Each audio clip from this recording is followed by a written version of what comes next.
Welcome back to part 2 of Silk Road Christianity. And now we're looking at Sokarktani, who is the mother of Kublai Khan. Sokarktani Beki, there are so many different spellings of this person, so don't worry about it, because you may or may not know, even in English, spelling was only standardized when Dr. Johnson began his dictionary in the 18th century. Anything written in English before the 18th century has no standardized spelling. And that's why Shakespeare is such a nightmare to read, because they didn't have a standard of spelling systems. In any case, Chinggis Khan arranged 3 marriages between his family with Kyriot princesses, all are Christian. And these were the 3 sisters. Ibaka Beki was wed to Chinggis himself. The sister Batu was wed to Chinggis' oldest son Jochi, and Sokarktani Beki was wed to his other son Tolui. She became the mother of 3 imperial sons. Her 3 sons, MONGKE became Great Khan and Emperor of the Mongols, Hulangu became Emperor of Persia, and Kublai, Great Khan and Emperor of China. The dominance is just amazing. Today, they found in China, in southern China, an actual monument to the burial place of Sokarktani. And for the longest time, we didn't know why would they bury a woman, for goodness sake. In the 13th century, she was so well regarded because she would follow her son Kublai Khan in war. And she died in one of these campaigns, and that's why they had a monument to her. There are, last time I counted, 17 PhDs right now studying only Sokarktani herself to find out what did she do or not do that so influenced 3 sons to become such dominant forces. And all 3 of them remembered her with great fondness, including Kublai Khan. So now, back to the 13th century, a lot of the discussions are hearsay, so we don't have writing saying he said this and Marco Polo said that. So what I'm going to tell you right now is unattested historically. The discussion that Marco Polo had with Kublai Khan. Now, if you have watched the Netflix series called Marco Polo Season 1, I urge you to enjoy the drama, enjoy the fantastic music and the photography in Kazakhstan itself. But historically, it's not quite accurate. But they do have a discussion. They do have a discussion about the relationship between Kublai Khan and the mother. And the mother's influence on him was to discuss about the man on the cross and the white king, referring to the Pope. In any case, let's move to the next slide. Let's move on to Batu Khan's Golden Horde. In the 1240s, the Mongol forces invaded Cilicia, which is called Lesser Armenia. In an earlier slide, you'll see there's Greater Armenia and Lesser Armenia. Today, for those of you who have been, Armenia is one tiny country of the South Caucasus, and it's a shadow of its original self. Originally, it was much bigger. It was much of what we now call Eastern Turkey. Lesser Armenia is the southern part of Eastern Turkey, and Greater Armenia is the northern part. Greater Armenia is where Mount Ararat is, and the Armenians identified with that. But when they couldn't do that, they went to Lesser Armenia and created another one in Cilicia and called it Armenia as well. And that alone tells you how fluid the idea of kingdoms are, and even religions, and even the idea of where Mount Ararat is. They are very dictated by politics and economics. Pope Innocent IV quickly sent a delegation of Franciscans to Karakoram, hoping to make a deal with the Mongols against their common enemy, the Muslims. As you'll see later on, the Mongols did not need any help. They could easily destroy the Muslims without any help from the West at all. Let's move on. And here's a beautiful map. You can see the Empire of Batu Khan's Golden Horde at the gates of Western Europe. So, I'm just to point out a few. This is a Song Dynasty in white. And most of us come from the Song Dynasty in America, because this is where Vietnam is over here, Hangzhou is over here, Kaifeng is over here. So this part of it is not part of China, even at the time of Kublai Khan, and he had a great fight with this. In the TV series by Netflix, you can see the big fight between Kublai Khan and the Chancellor of the Song Dynasty. So that part is quite historical. It goes on, this again, the famous Lake Baikal. So it goes all the way deep into Russia, the boundary. And this is the boundary of the Golden Horde. This is the boundary of Kublai Khan's people that eventually became part of China, and Karakoram is here. And when you look at the map like this, there are 2 seas you have to look at, the Black Sea and the Caspian Sea, kind of this way, this way. And they call this the Black Sea, and the Mediterranean is known by the Turkish as the White Sea. So it's White Sea and the Black Sea in Caspian.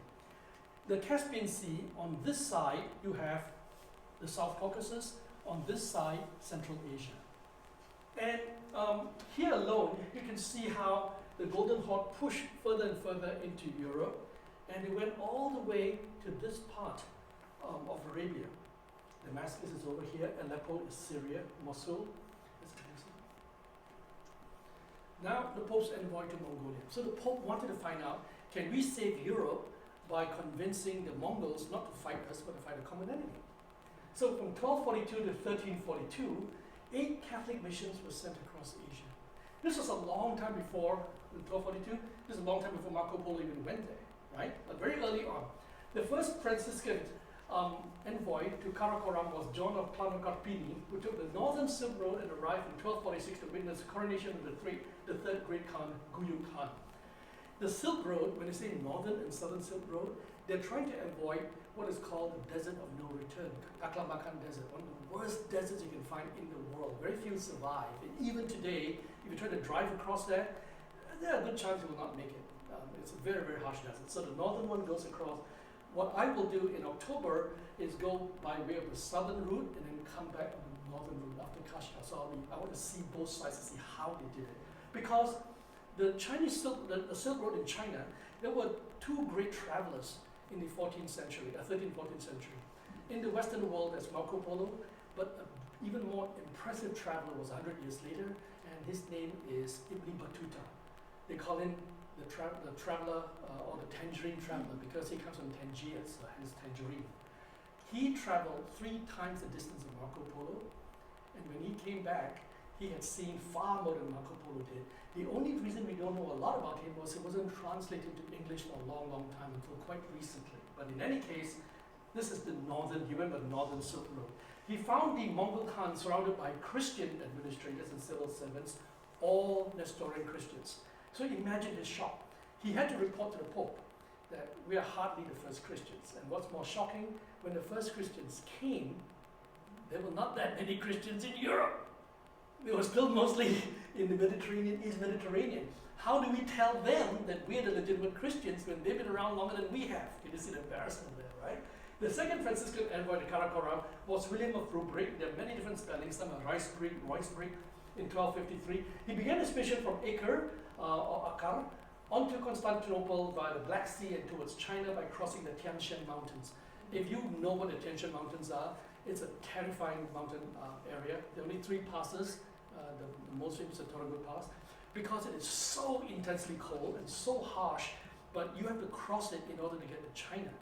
And that's why, all the way back at the time of Alexander the Great, there was no way he could imagine there were people living across the Tian Shan Mountains until he met the Indians. And the Indians said, you really think by beating us you can control the world? Beyond us, are an even greater civilization. The Chinese, and later we call it CATHAY. So let's look at this map now. This is the MONGKE and GUYUK Khan's empire.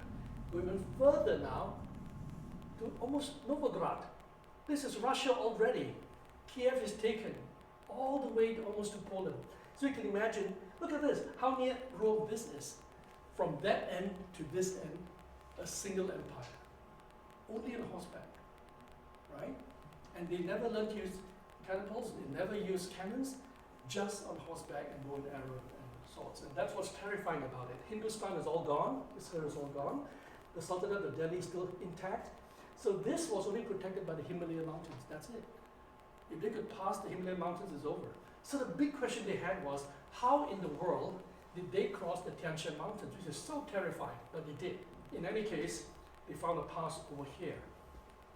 This is a Natural Geographic, I think it's 2012, so it's a pretty good map. Let's look at the next slide. So GUYUK, the third Khan, replied to Pope Innocent IV. And this is an interesting thing. So you have 2 mighty people talking to each other. Pope Innocent IV accused the Mongols of killing the Magyars. The Magyars are the Hungarians. But why? Because the Magyars murdered Mongolian envoys. So that wasn't mentioned much in history in the West, but the reason the Mongols killed them was because they killed the ambassadors, which is a really bad thing to do, and demanded their conversion to Christianity. the Pope was given this chilling reply. And this is a reply by GUYUK. And when you say, I am a Christian, I pray to God, I arraign and despise others, how do you know who is pleasing to God and to whom he allots his grace? Now you in person must come and pay us homage. This was so shocking that the reply was hidden for a long, long time because it was embarrassing that someone dared to stand up to it. But most importantly, this was a question that they couldn't answer in Rome. How do you know that the God of all the heavens chose you and you alone to despise the others? This is a shocking thing. Now, of course, to be fair to the Pope, the Mongols did the same thing. They also declared that this guy god Tengeri chose them to rule over all the earth. And by the way, every major tin pot king says that, right? Everyone has this very heightened estimation of themselves, and they're always doing some good for other people, which is normally eliminating them. Every major political leader in human history claimed divine sanction for world domination. The Pope and the Khan were no different. Now let's go to Kublai Khan now, grandson. It's a different generation now. In 1251, MONGKE was elected the fourth great Khan of the Mongols. He sent one brother, Hulagu, to attack Persia and the Muslim capital of Baghdad, where the Church of the East was ruled from. He sent his other brother, Kublai, to rule over northern China. So by the time MONGKE became great Khan, he sent his two brothers to this place, and that's how all three of them eventually became imperial masters. All three are sons of a single woman, Sokarktani. Many in Mongol-controlled Central Asia centered on Samarkand, converted to Nestorian Christianity. Over time, they transitioned from, and look at all the different religions, right? In a single town. Shamanism to Buddhism to Islam, Nestorianism, back to Islam, Russian Orthodoxy, and communism. And today, many are going back to Shamanism. Now, why do I put this sentence here? To show you how readily people in a single region will change a religion to save their lives. It is rarely a theological reason. Now, what does it mean for us today in the 21st century? Seriously, if you think by sheer intellect and discussion of high theology, you want to convert people into Christianity, think again. To start with, very few people have the capacity or the leisure to listen to theological discussions. It's an illusion of theologians, all right? And I speak as one, so I know. It's an illusion of theologians that if I know enough, I can convert people. It doesn't work like that. People respond to humanity. They respond to compassion. They respond to the human spirit. They rarely respond to great highfalutin words. Now, that's not to say that theology has no merit. In fact, it is because of the study of theology that I even came to this conclusion. So I'm not saying studies are bad at all, but I'm saying that after all my years of study, my conclusion was this, that intellectualism is not the key to everything, but it allows you to distinguish between what is worth doing and what's not. Today, a third round of Islam has made Samarkand an interesting study of factors and changed religious associations in concert with changing political climates, which in turn generated economic uncertainties. Look at economics, politics, okay, and social issues and religion. Why was Samarkand so important? It was important because it was a headquarters of so many groups coming in. And so when I went to Samarkand itself, I was surprised. There was a museum I've never heard of. It's called the Afro-Siam Museum. And I thought, Afro-Siam, that sounds like Africa? I don't know, Afro hair, I don't know what it was, right? It's an ancient civilization well before Samarkand, about 500 BC, and it goes further back. And they're just discovering this stuff.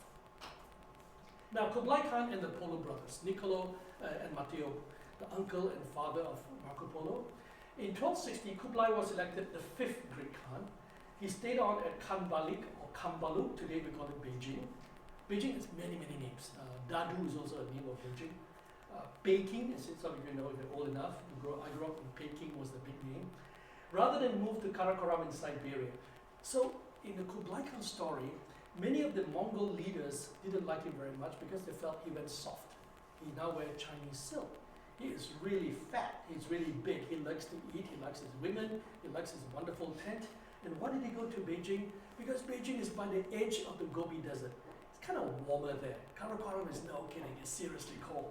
So he was no dummy, right? He's thinking, wait a minute, I kind of grew up in Karakoram, now I saw Kambalu. Why am I staying in Karakoram? I'm going to stay in Kambalu. Kublai Khan met the Polo brothers in 1266. He requested 100 teaching monks and oil from the lamp of the Holy Church, Holy Sepulchre Church in Jerusalem.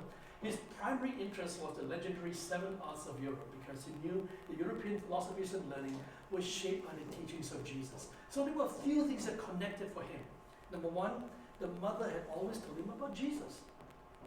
Not just a mother, Chinggis Khan himself grew up in a semi-Christian household. Whether he became a Christian, no one really knows, probably not. But, so Jesus was not a mystery to him.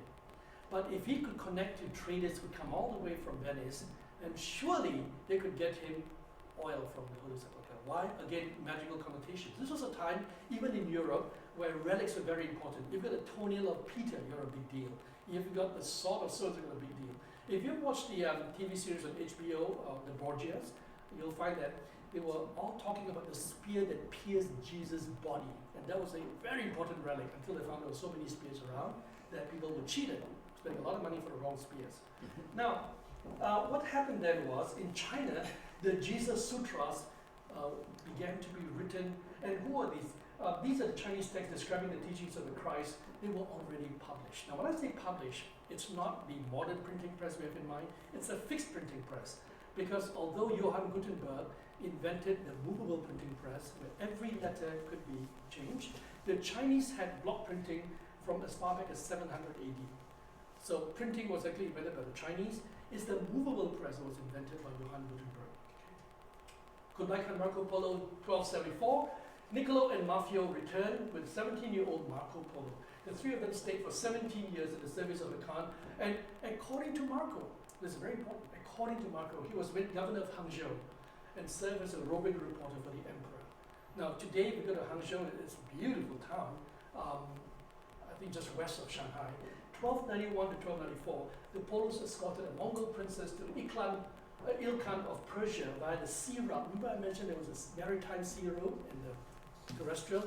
Now they went by the maritime sea route, which was developed by the maritime sailors from Iran sometime in the 9th century. That's a beautiful movie. It's all in Farsi, but you can find the English subtitles. So you ever come across a movie anywhere on Netflix or what they call the Maritime Silk Road, have a watch that. It's an incredible story. Stopping by Sumatra, Malacca, Sri Lanka, and India, and returned to Venice, rich and full of tales of CATHAY. Now, there's another slide here, we won't go through, where I talk about how China became CATHAY. Why was it called CATHAY of all places? Another mistake. Marco Polo's travel. So here we have, you can't see clearly, this is in red and this is green. These are the two great travelers in history, Marco Polo and Ibn Battuta. Now, boy, even I can barely make it out.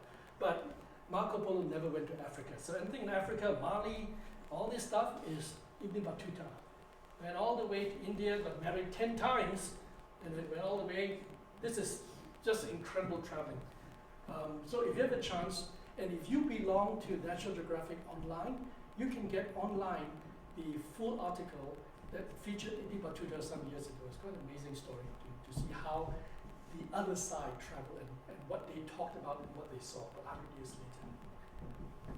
Christians along the Old Silk Road to CATHAY. West had known about Christians in Asia.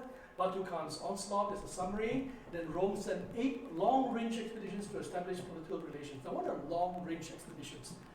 The Franciscans from St. Francis Assisi, they were among the very first orders in the Catholic Church that responded directly to the Pope and no one else. So people either hated them or you liked them, but they are fearless. They have only 2 main goals: education and spreading the gospel. And they are prepared to die. That's the funny thing. A lot of them were former soldiers, including Ignatius of Loyola, Society of Jesus, the Jesuits. So these guys were pretty powerful stuff. But when Francis of Assisi came about, he brought in not just a fearless fervor, but also a compassion that's different from the other orders. The Dominicans were scholars. So they sent long-range missions, and in those days, you send the Franciscans for 2 reasons. They live in poverty, they don't expect much, and when they go to China, they don't expect to come back alive. They will go and do what they need to do, and they will die there. So pretty serious stuff. John of Monte Corvino led the 5th expedition. There are 8 expeditions. and arrived at Kambaluk in 1294, just after Kublai Khan died. So he was just a bit late. Remember Kublai Khan said, send me 100 teaching monks? They didn't quite make it. Both Marco Polo and John de Montecorvino reported large numbers of Syriac Christians along the towns of the old Silk Road. So these are the only two people who are our primary sources of Christianity in China as far back as the 13th century. Not just a few Christians, like a lot of Christians, and in high positions of administration and power.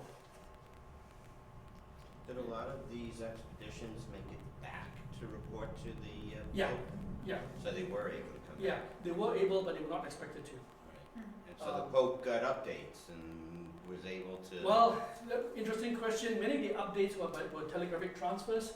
A horseman would ride and then say, I'm gonna pay you some money, send this information to the next big town, say Merv, and then send to Samarkand, and then you send to...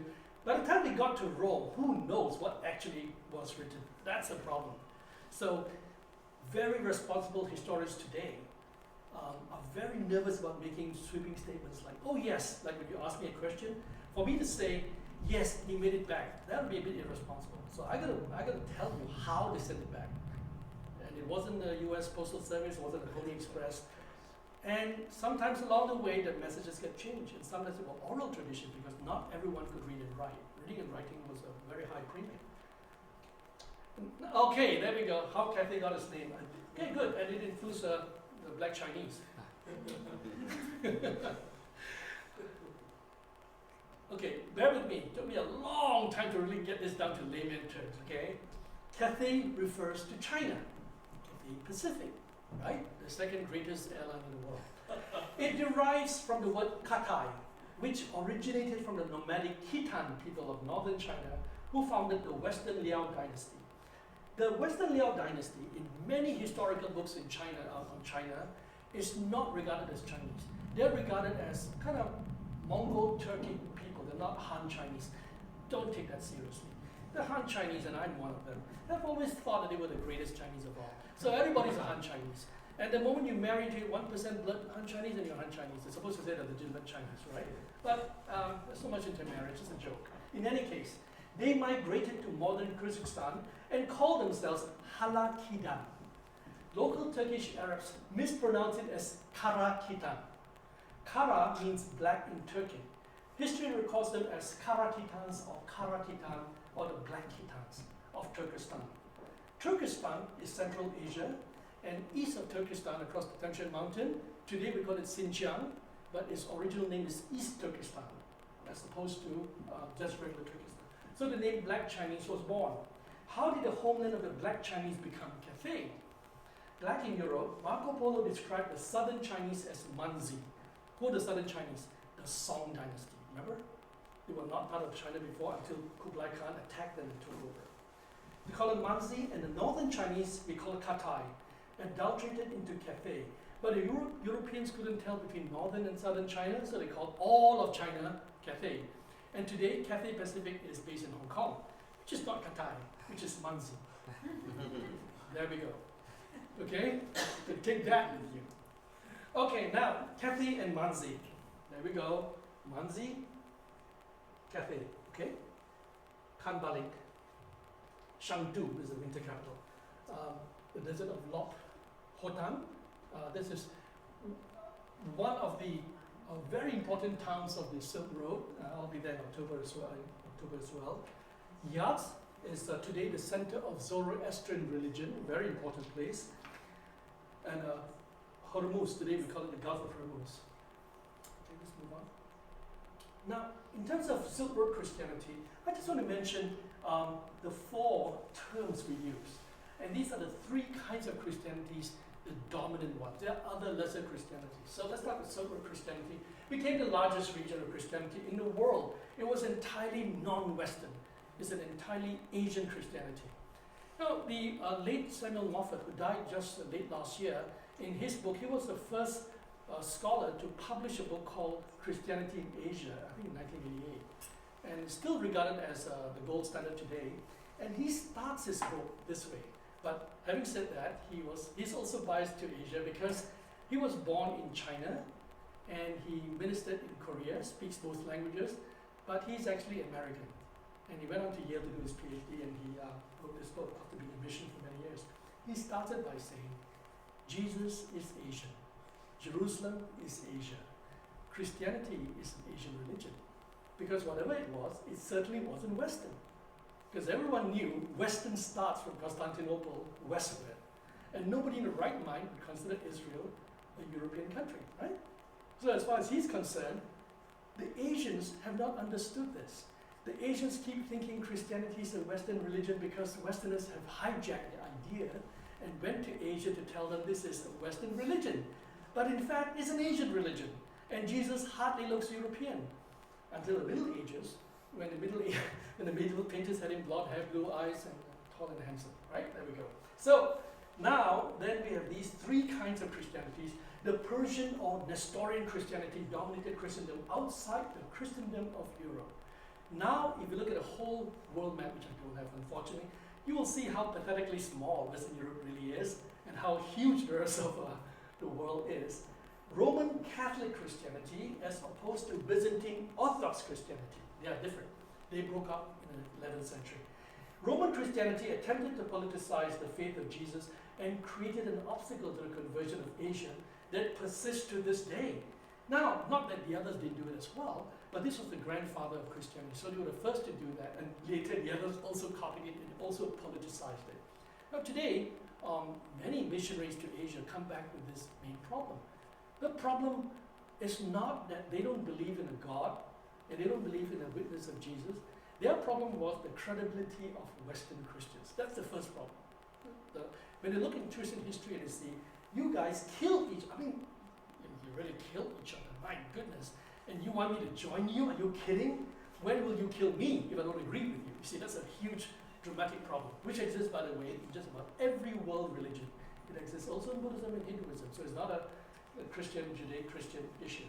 The Byzantine Orthodox Christianity continued to do battle with the increasingly successful Seljuk Turks until Constantinople fell in 1453 and gave rise to a huge empire that we now know as the Ottoman Empire that only perished after the First World War. So this is the grand story of that huge region east of Jerusalem and how the three Christianities kind of vie for power. This is my favorite map of the Silk Road Christianity. Now this has nothing to do with Marco Polo. This is the Christian witness that went before Marco Polo. If you draw a straight line across, almost straight line, you always come to a point where you split. This is the northern and the southern. Remember I told you about the northern and southern? Because this terrible desert, the great desert of the Taklamakans, known in Marco Polo's time as the desert of no return, because no one comes back alive. Now, don't be confused. It's not just the Silk Road refers to a collection of many tributaries that made it from here all the way to Chang'an, and in fact, some would say all the way to Chipangu, the old name for Japan. Let's see if we can. Danhuang is over here with the Bugao Caves, and Bukhara, Merchant Merv, another city. So these are all the major cities that you would encounter when you do a Silk Road. And here, the Maritime Silk Road would go on to southwest India. Now let's look at Samarkand. Remember I mentioned Samarkand, that city where so many religions were involved, they were changing back and forth. It was also a city of another person called Tamerlane. Tamerlane was a terror of the Central Asia. The figures change, but they think he killed about 17 million people in his lifetime. The numbers are staggering, absolutely staggering. In any case, so Samarkand in modern Uzbekistan was once called the Silk Road, was the capital of Silk Road, trading between Europe and Asia. It was known as Marakanda by the Greeks and Afrosia by the Sogdians some 2,500 years ago. Now who are the Sogdians? The Sogdians, as well as the Iranians, as well as the Afghanistans, all the three languages are variation of a single language. They're the ancient Persian language. In Sogdian today, they refer to Sogdiana's language. In Afghanistan, they call it Dari, and in Iran, they call it Farsi, but they're the same language, same people, split out geographically. In 329 BC, Alexander the Great destroyed the city despite being charmed by its stunning beauty. When it recovered under Romans, Sogdian became the lingua franca of the Silk Road merchants And Zoroastrianism was the most popular religion. Every Christian mission would have to engage Zoroastrianism and Manichaeism on this way eastward. This is something that even I wasn't aware of when I studied church history.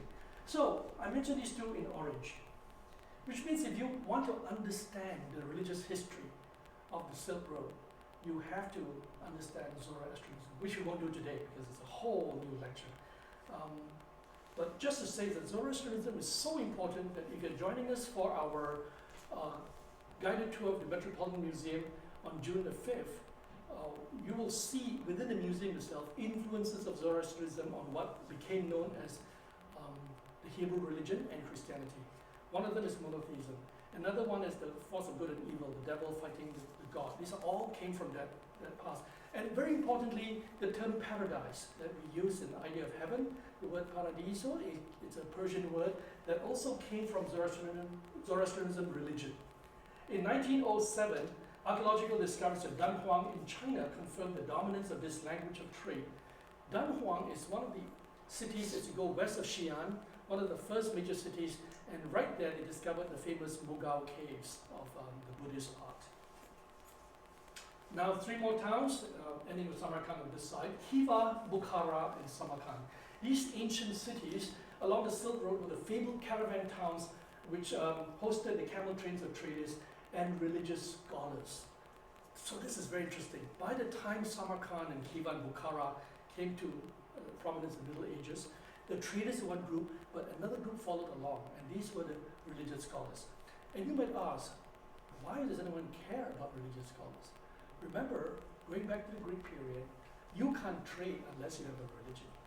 If you don't have an identifiable God that people recognize as a God, doesn't have to be what they believe in, but you don't have an identifiable God, it's like a license to trade. No one trusts you.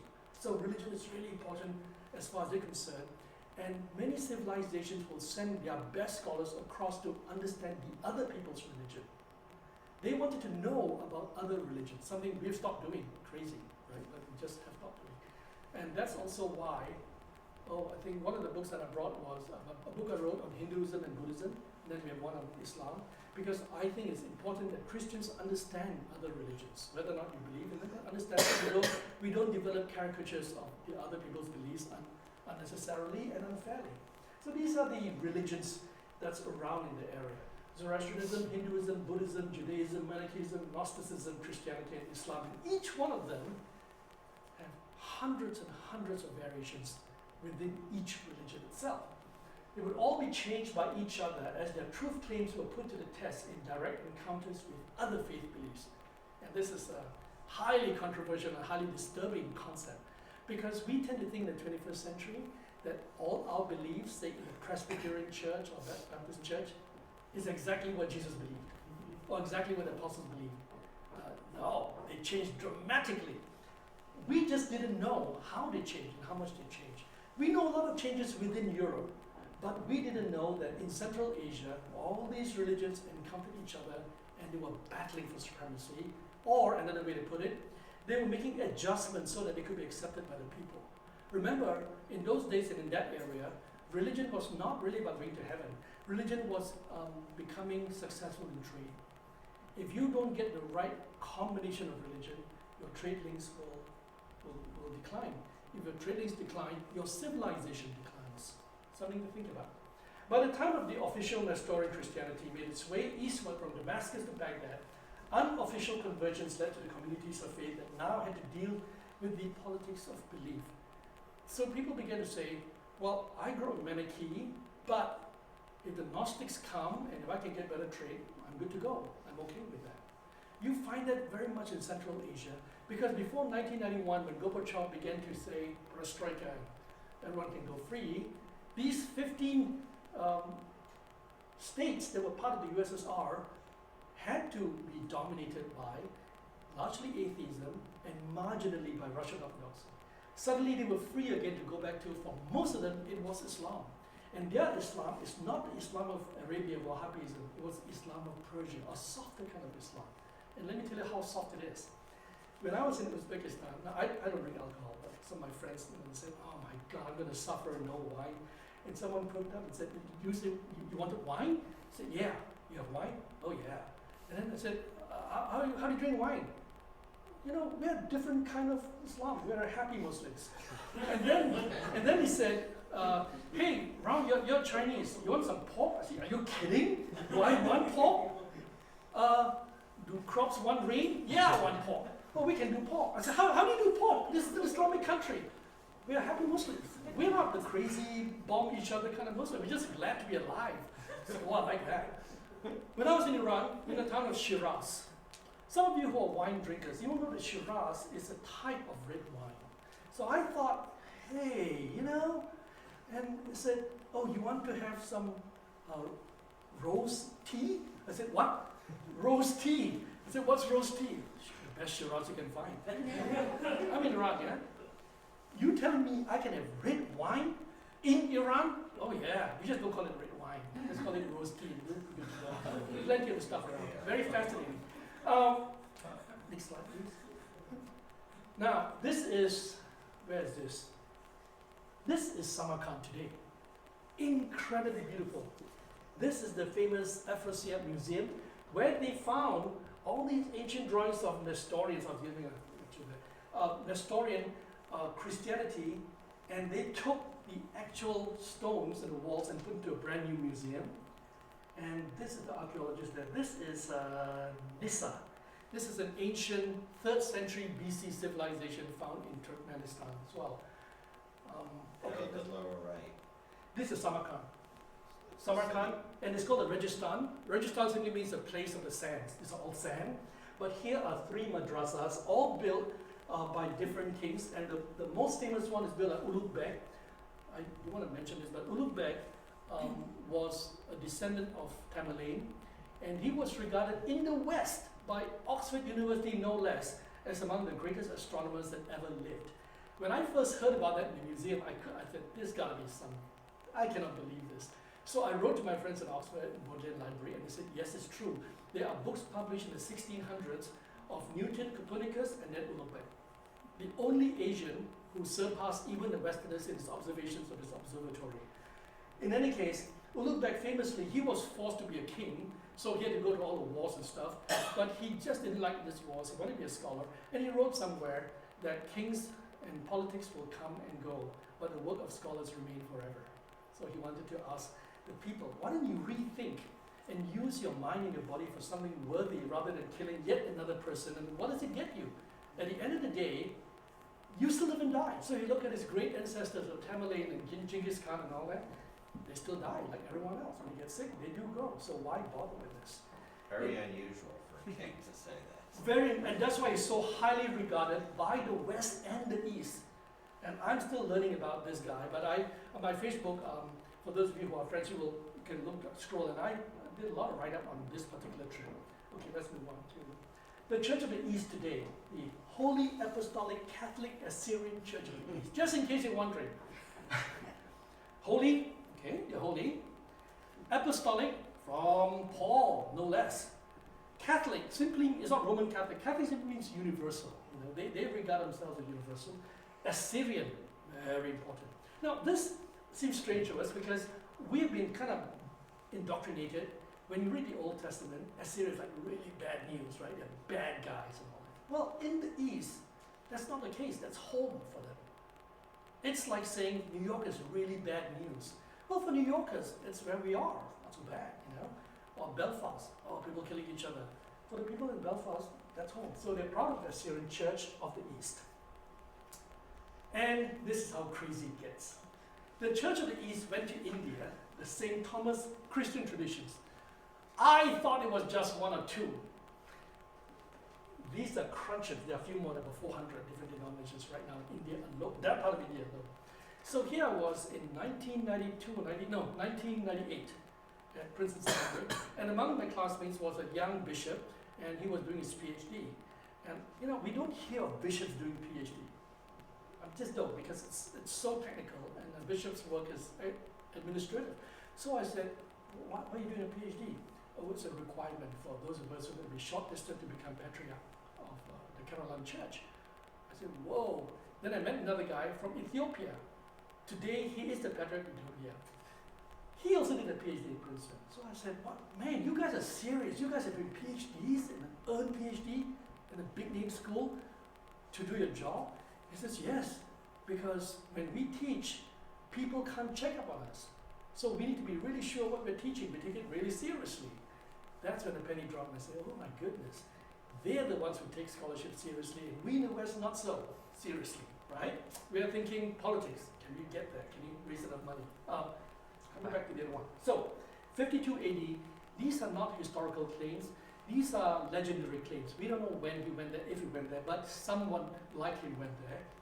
The Syrian Malabar, and then in 1665, they split up, and split up, and split up, and split up, and split up. And this is an old one. Let's move to the next one.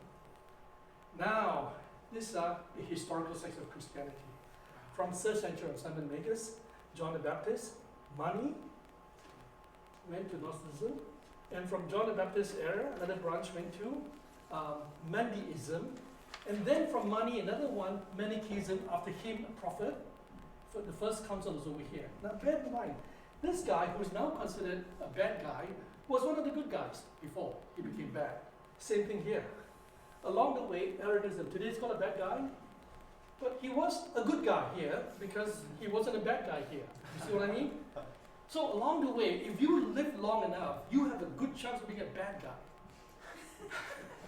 If you die early, it's pretty good going, okay? So James and John, who died early before Jesus died, they're good to go. But the others, I don't know. Second council, third council. Second council of Nicaea, which is actually the fifth council. The Great Schism, 4th century. So we have all believers, Eastern Orthodoxy is over here, Anglicanism is here, Protestant. Remember I told you about 16th century? The Catholics, Protestants, and Anglicans. The Church of England is not a Protestant church. That came as a shock to me when I first discovered that, because when I was in London, I used to be an Anglican, and I've always assumed that I was a proud Protestant, until I was told, no, you're not, because all the Protestants are in continental Europe. England is an Anglo-Catholic country. There we go. Anyway, let's move on. So summary here. Spirituality and religion. I want to distinguish the two.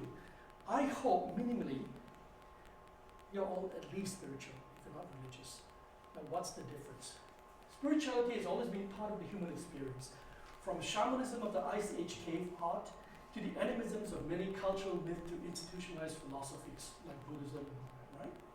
Religions became the expression of spirituality during what is called the Axial Age, 900 to 200 BC, when philosophies and rituals merged together to form an identifiable ritualistic format. Now, what is the Axial Age? Axial is the word axis of a wheel. It was around this time that every major religion in the world was, you might say, invented. Not a bad word, simply a word of observation. Before 900 BC, there really wasn't an established religion. There were people who were spiritual, religious, but there was no establishment.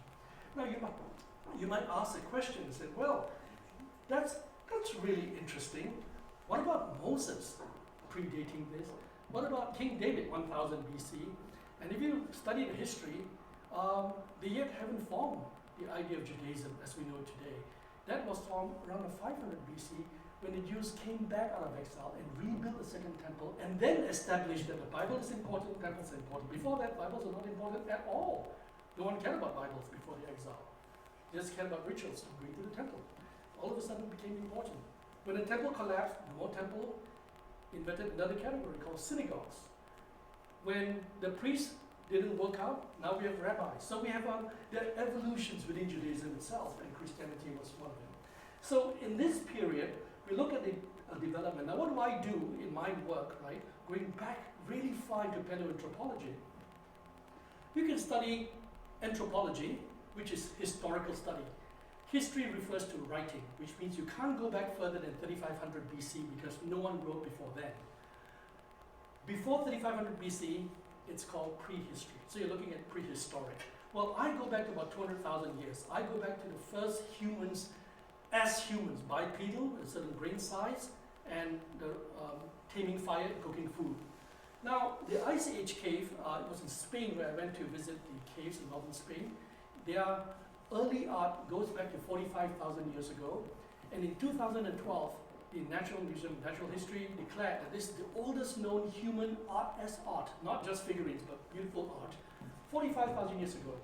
When it first came out, it shocked many theologians because what do we do with this as a Christian, right? We haven't thought that far back. Within less than 2 years, 2015, I was in Indonesia checking on Java Man.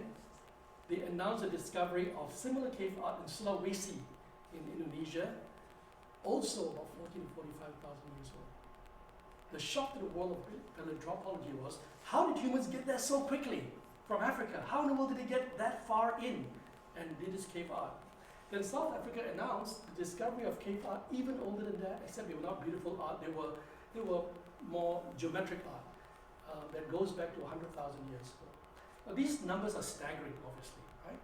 To most historians, Egypt and the pyramids are really far enough. We can barely understand them, let alone 10, 20, 30, 40, 100,000 years ago. But if you take the Bible very seriously about God creating everything, these are things that are part of theology, whether you like it or not, because we've now discovered it. You could almost say, boy, I wish I lived in time before they discovered the stuff, then life's a lot easier. But if you go far back enough, Christianity was very much an English cottage industry.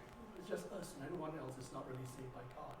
What all these studies do is, they sort of humble us a lot into realizing how parochial we are, how we have, in a way, created God in our image, and the image of others don't fit. Then we deny them the idea of God's love. The Mongols created the largest empire in history, but Christianity's influence on the world's economics and politics shaped the direction of human history. And this is important, economics and politics. Until about the 1970s, most of historical studies of Christianity and theology ignored the politics and economics of Christian witness and mission for many reasons. Part of it, we don't know enough to study the stuff. Part of it is denial. Part of it, that it doesn't pass the smell test. Because we want to say missions is all about the good news and nothing negative.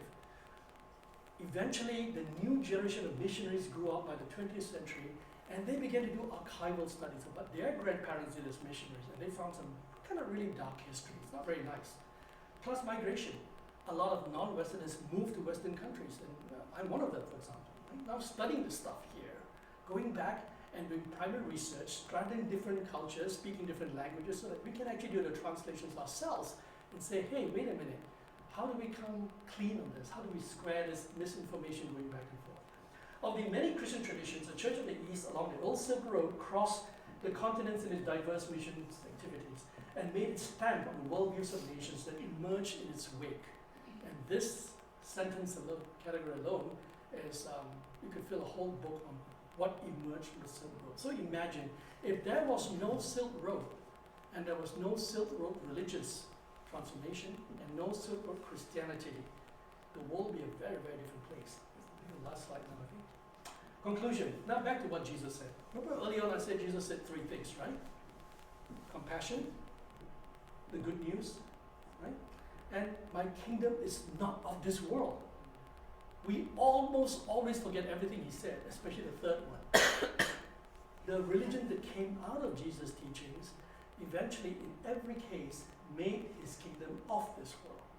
And that's why we still fight like tooth and nail over property, over money, over territory, everything that Jesus didn't care about. It's quite amazing. So I'm going to draw it back to the 3 verses.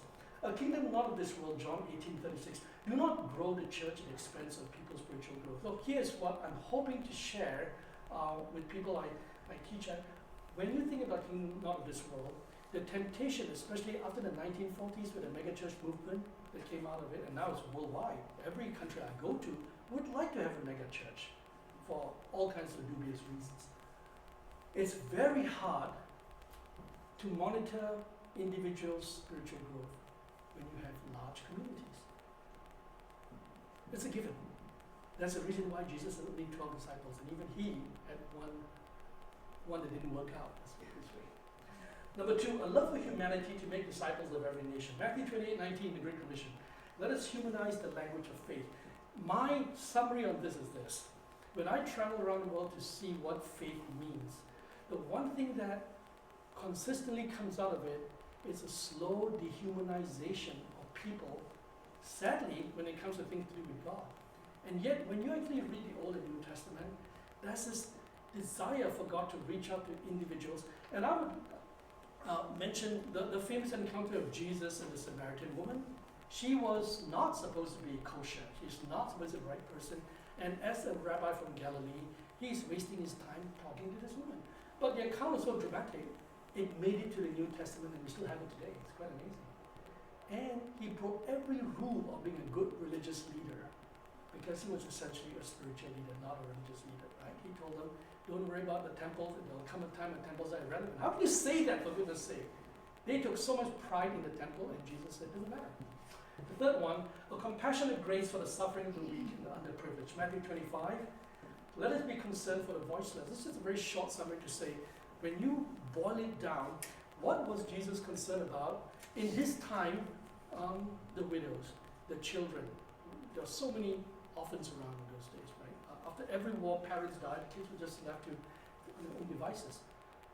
At the end of the day, they all have one thing in common, which is they don't have a voice. They are voiceless. So you can talk about the issue of feminism, you can talk about the issue of racial relations, you can talk about all these issues. When you boil down, it becomes an issue of the voiceless. Okay, I think that's the last slide, right? Okay, great. Thank you very much.